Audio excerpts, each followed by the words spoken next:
Hello everyone, अस्सलाम वालेकुम। मैं हूं सुमेरा। आज मैं बना रही हूं नान। जिस तरीके से मैं नान बना रही हूं, इससे नान बहुत ही नरम बनते हैं।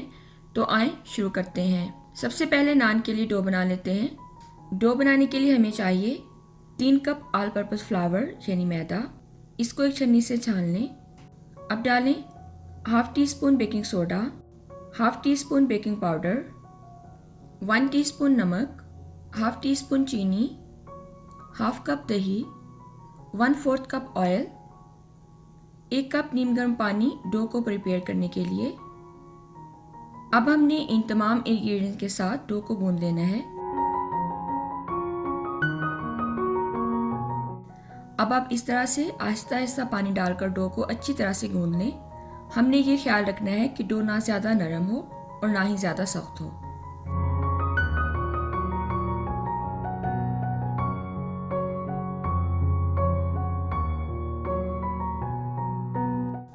जब डो अच्छे से गूंद हो जाए तो हाथ के ऊपर थोड़ा सा ऑयल लगाकर डो के ऊपर अच्छे से लगा दें। ये देखिए डो इतनी नरम हो। अब इसे ढांप कर तकरीबन 2 घंटे के लिए रख दें। 2 घंटे के बाद देखें हमारी डो नान बनाने के लिए बिल्कुल रेडी है। अब डो को पिज़्ज़ा मैट या काउंटर टॉप के ऊपर थोड़ा मैदा डस्ट करके अच्छे से मसल लें। अब हमने डो को बराबर 6 हिस्सों में काट लेना है और इसके पेड़े तैयार कर लेने हैं। जब तमाम पेड़े तैयार हो जाएं तो इसके ऊपर ऑयल लगाकर इनको किचन टॉवल से ढांपकर 5 से 10 मिनट के लिए रख दें। मैं नान तवे और ओवन में बना रही हूँ। मैंने ओवन को ब्रॉयल पर लगाकर ऑन कर दिया है ताकि ये प्रीहीट हो जाए। अब हमने नान को बेल लेना है बिल्कुल इस तरह से, जिस तरह रोटी को बेलते हैं।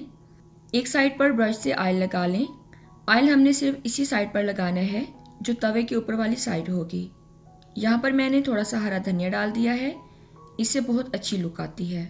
अब आप धनिया को रोलिंग पिन या बेलन से थोड़ा सा प्रेस कर दें ताकि ये गिरे नहीं।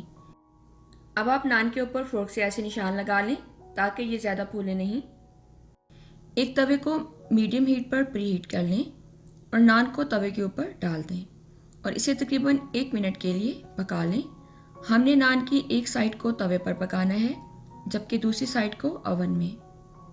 जब नान के ऊपर इस तरह से बबल आ जाएं और बैक साइड इतनी पक जाए तो इसे एक बेकिंग ट्रे में डालकर पहले से प्री हीटेड ओवन की टॉप शेल्फ के ऊपर रख दें और इसे तकरीबन आधे मिनट के लिए पका लें। इसको चेक करते रहें। ये देखिए नान की ऊपर वाली साइड भी पक गई है। इसके ऊपर थोड़ा सा बटर लगा लें। ये देखिए बैक साइड भी कितनी अच्छे से पक गई है। इसी तरह बाकी के नान भी बना लें। अब मैं आपको नान तोड़कर दिखाती हूँ। ये देखिए नान कितने नरम बने हैं। इसको आप जितनी देर भी रखें ये नरम ही रहेंगे।